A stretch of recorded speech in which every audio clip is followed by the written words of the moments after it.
एक राजा ने किसान से कहा, अगर तुम अपने लड़के को हमें दे दोगे तो हम तुम्हारा पूरा कर्जा माफ कर देंगे। क्योंकि किसान का लड़का राज्य का सबसे बुद्धिमान लड़का था। किसान घर पहुंचकर अपने बेटे को सारी बात बताता है। फिर वो लड़का कहता है कि चलो सब लोग राजा के पास चलते हैं।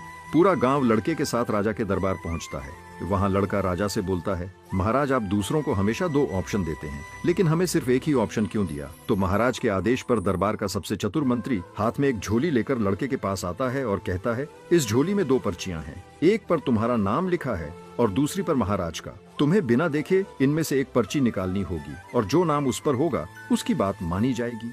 वो लड़का तुरंत समझ जाता है कि झोली में दोनों पर्चियों पर राजा का ही नाम लिखा होगा, क्योंकि मंत्री कभी भी राजा के खिलाफ नहीं जाएगा। अब लड़के के पास 2 ही ऑप्शंस थे, या तो झोली से दोनों पर्चियां निकालकर सबके दिखा दे जिससे राजा क्रोधित हो जाएंगे, या तो वो चुपचाप एक पर्ची निकाले और राजा की बात माने। लेकिन वह लड़का घबराता नहीं है, दिमाग से काम लेता है। वह तुरंत झोली से एक पर्ची निकालकर उसे बिना देखे ही फाड़ देता है। मंत्री तुरंत कहता है, अरे तुमने बिना नाम पढ़े ही पर्ची फाड़ दी। फिर वो लड़का मंत्री से कहता है, अब झोली में बची हुई पर्ची निकालिए, क्योंकि वह हारने वाली पर्ची होगी।